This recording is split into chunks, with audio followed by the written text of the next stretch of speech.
Hal yang juga penting di level 2, ada satu benang merah atau prinsip umum yang dipegang oleh para pemimpin di level, yaitu people do not care how much you know until they know how much you care.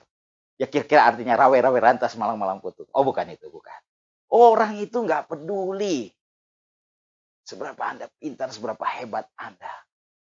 Sampai dia tahu seberapa Anda peduli kepada dia. People do not care how much you know until they know how much you care. Tunjukkan bahwa Anda sungguh peduli, sungguh mau membangun hubungan dengan orang-orang Anda. Bagaimana caranya? Perhatikan workbook Bapak, Ibu, Saudara-saudari, teman-teman sekalian. Ada beberapa petunjuk untuk membantu Anda mengembangkan kepemimpinan pada level 2 atau level permission ini. Hargai orang lain. Hei, setiap manusia ingin dihargai setidaknya berdasarkan momen terbaik dalam hidupnya. Siapa yang tidak butuh dihargai? Seringkali orang berpindah tempat kerja karena merasa dirinya tidak dihargai. Jadi yang paling penting hargai orang lain. Tidak semua orang harus sama seperti kita. Tapi semua orang ingin dihargai. Belajar memandang sesuatu dari sudut pandang orang lain. Belajar memahami cara pandang orang lain. Bagaimana caranya? Bertanya. Ini nih, mindset, headset, buset. Tiap orang kadang-kadang punya cara pandang yang berbeda. Kita juga perlu belajar cara pandang dia. Karena cara pandang seseorang akan menentukan apa yang dia lakukan, perilaku dia. Nah, pedulikan orang lebih daripada aturan. Yang menarik dalam hidup ini ada orang yang mengutamakan regulasi daripada relasi. Jadilah pemimpin yang mengutamakan relasi daripada regulasi. Kembangkan fokus Anda dari saya ke kita. Karena fokus kita adalah kebersamaan. Jadilah orang yang berorientasi membantu orang lain. Atau di dalam workbook Anda dikatakan, jadikan keberhasilan orang lain sukses atau keberhasilan Anda. Bagaimana caranya? Lakukan kepemimpinan yang melayani. Be a servant leader. Servant leader adalah pelayan yang memimpin. Bukan pemimpin yang melayani. Servant leader adalah pelayan yang memimpin. Ya, servant leader adalah pelayan organisasi. Dia melayani tujuan organisasi. Visi misi organisasi. Dengan cara melayani orang-orangnya. Aplikasinya bagaimana? Mungkin Anda membangun hubungan dengan orang-orang sekitar Anda, lalu Anda bertanya apa yang bisa saya lakukan. Kamu butuh apa? Bagaimana saya bisa membantu kamu untuk bisa lebih lagi berprestasi? Dengan kita menjadi servant leader, pelayan yang memimpin, kita membangun hubungan orang-orang di sekitar kita, kita memberikan pengaruh positif, nilai tambah positif, maka orang-orang akan mengikuti kita karena mereka memang suka kepada kita dan mereka menginginkannya dan mereka mengikuti kita dengan sukarela. Level 2. People follow you because they want to. Orang mengikuti karena mereka menginginkannya atau mereka suka kepada kita. Kata kunci di level ini adalah relasi, relationship. Kata kunci di level ini adalah relationship, relasi. Bangun relasi yang kuat. Apakah ini sudah cukup? Tidak. Hanya karena ada pemimpin yang baik bisa berelasi dengan baik. Tidak berarti Anda pemimpin yang berprestasi. Jangan sampai ada dan tidak ada.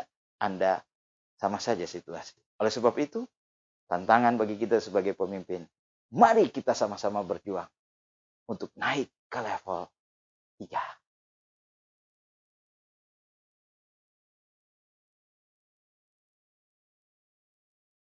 Mari kita review sebelum kita lanjut ke level ketiga.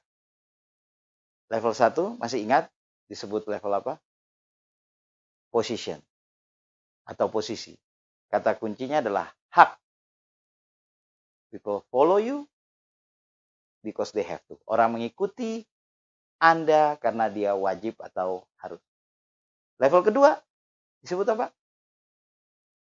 Permission. atau izin. Ya, kita mulai diizinkan oleh orang-orang di sekitar kita untuk memimpin mereka. Maka level kedua disebut level izin atau permission. Kata kuncinya adalah relationship, relasi. People follow you because they want to. Orang mengikuti Anda karena mereka menginginkannya secara sukarela. Mereka suka kepada Anda sebagai pemimpinnya. Sekarang kita bahas level ketiga yang kita harus perjuangkan. Level ketiga, perhatikan workbook Bapak Ibu sekalian. Level ketiga adalah level production, produksi. Pemimpin level 3 adalah pemimpin yang memberikan hasil, result. Kata kunci di level ketiga adalah result. Orang mengikutinya karena apa yang telah ia lakukan untuk organisasi. Orang ikut karena kontribusi. Sebelum kita membahas lebih jauh tentang level ini, saya ingin mengajak Bapak Ibu, teman-teman, saudara-saudara sekalian untuk menyaksikan video singkat dari John C. Maxwell. Mari sama-sama kita saksikan video berikut.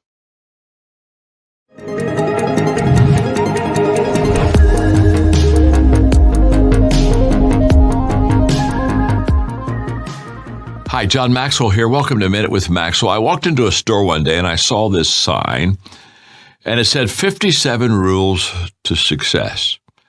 The first rule was be successful and produce results. Then it said, second rule through the rest of them, they really don't matter. Just do the first one. Get results. Produce. Bring something home. Make something happen. When people ask me, John, how do I spot a potential leader? I always say to them, the first thing I look for is a person that can produce results. Why? Because if you can be successful and produce results for yourself, the odds begin to increase that you can help someone else do the very same thing. If you can't produce, you can't teach others how to do that. You see, we teach what we know, but we reproduce who we are. So ask yourself, what do I do well? What am I good at? Whatever it is, get better, practice it, and then pass it on to someone else and help them get better also. Results, production, good words. People that can do that well are people that become highly successful. Thanks for joining me today on Minute with Maxwell.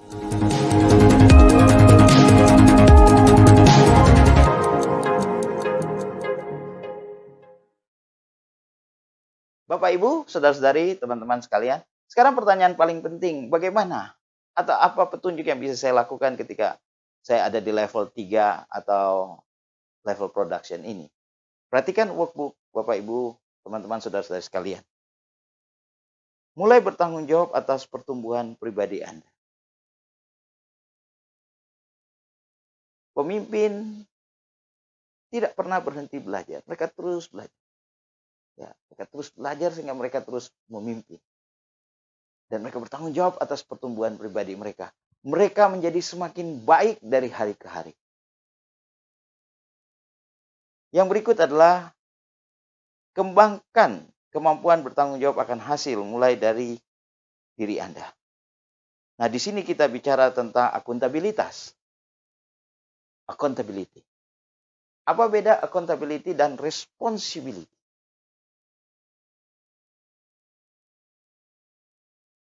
Kalau saya bekerja dengan baik, maka saya adalah orang yang bertanggung jawab.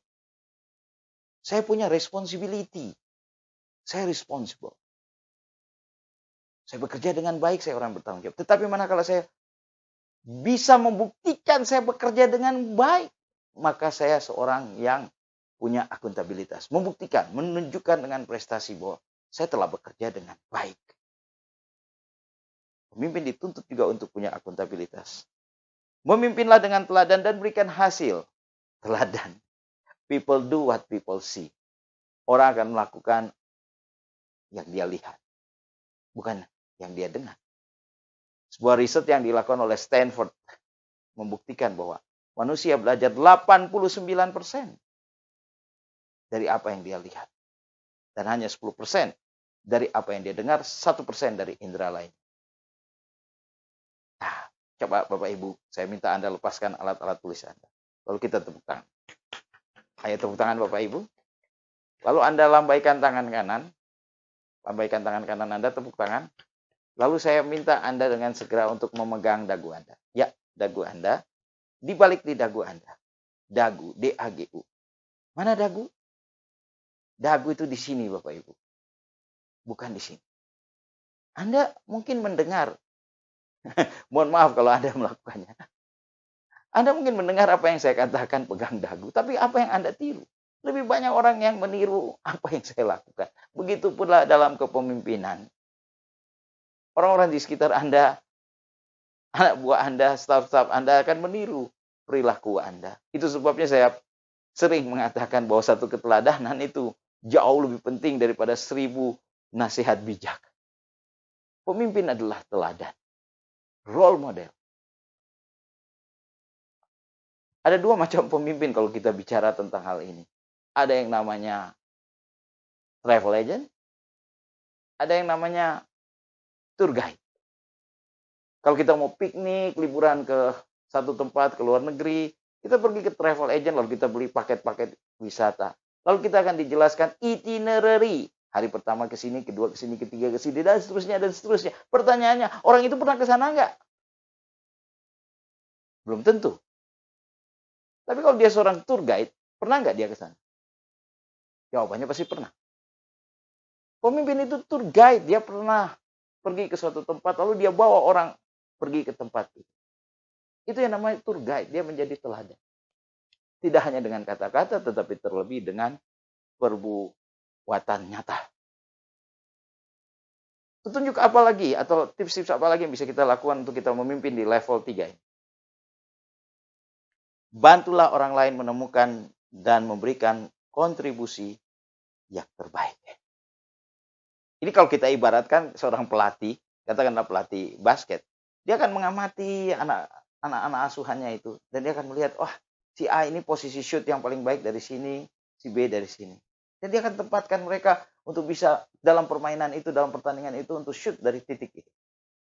Nah, dalam kepemimpinan juga sama. Kita bantu orang-orang di sekitar kita menemukan dan memberikan kontribusi terbaik sesuai dengan potensi mereka. Mari kita review sekilas. Level 1, people follow you because they have to. Kata kuncinya adalah right, hak. Level 2.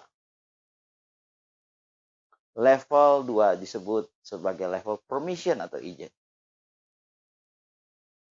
Level 2 adalah level permission atau izin. People follow you because they want to. Orang ngikutin karena dia suka, dia pengen secara sukarela. Kata kuncinya adalah relasi. Level 3. Ini udah bagus. Level 3 disebut level production. Produksi. People follow you because of what you have done for the organization. Orang ngikutin Anda karena apa yang sudah Anda perbuat secara nyata untuk organisasi, untuk perusahaan Anda. Kata kuncinya adalah result. Anda memberikan hasil. Level 3 sebenarnya sudah sangat baik bagi Anda seorang pemimpin. Tetapi ingat, saya katakan di awal tadi bahwa level 1 adalah hadiah dari organisasi, level 2, 3, dan 4 harus kita perjuangkan. Jadi masih ada satu level lagi, yaitu level 4. Sebelum kita melangkah lebih jauh, saya ingin menegaskan satu hal. Hanya karena Anda dan saya, pemimpin yang berprestasi, mampu membawa tim untuk menghasilkan satu terobosan prestasi luar biasa, tidak berarti kalau kita tidak ada, prestasi itu masih bisa terus diraih. Itu sebabnya pemimpin harus berjuang untuk naik ke level keempat, yaitu people development. Luar biasa Bapak Ibu, saudara-saudara sekalian. Apa yang kira-kira bisa Anda pelajari dari video singkat tadi? Yes, salah satunya adalah pemimpin harus bisa berprestasi, memberikan hasil, ada produksi. Kalau kita bisa berprestasi secara individu, maka peluang untuk kita membantu orang lain berprestasi sebagai sebuah tim akan semakin besar. Sebaliknya kalau kita secara pribadi tidak mampu berprestasi, maka akan lebih sulit lagi kita untuk mengajak orang lain berprestasi. Level 3 bicara soal prestasi. Level 3 bicara soal terobosan, bicara soal hasil. Jadi pemimpin ketika dia naik ke level 3, dia membawa terobosan, dia membawa hasil, dia berprestasi. Dan ini adalah indikator keberhasilan pemimpin. Bagaimana Anda mengatakan seorang pemimpin itu pemimpin yang baik? Kalau ada dan tidak ada dia, situasi suasananya sama saja. Tidak ada peningkatan prestasi. Maka di level 3 yang paling penting adalah Anda berprestasi, Anda memberikan hasil. Dan orang akan mengikuti Anda, bukan lagi karena dia harus, bukan lagi karena dia suka, tapi karena dia melihat dengan mata kepala. Kehadiran Anda membawa perubahan. Mereka akan bilang, sebelum si bapak itu datang, kita nggak pernah gini-gini loh. Sebelum si ibu itu datang, kita nggak pernah ada prestasi A, B, C, D. Setelah dia datang, oh kita bisa bikin terobosan A, kita bisa meraih prestasi B, kita meraih piala, kita meraih penghargaan dan sebagainya. Semua karena kehadiran Anda sebagai pemimpin.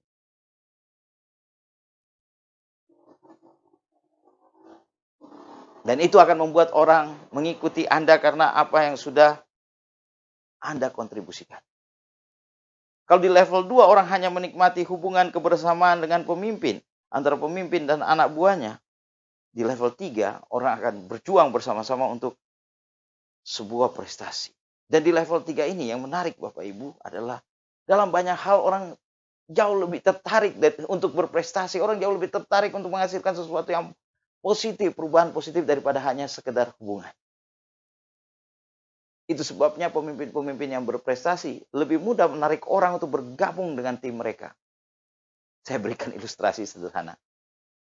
Kalau kita katakanlah membuat tim sepak bola dan saya punya tim nih, tim PW Paulus Winarto.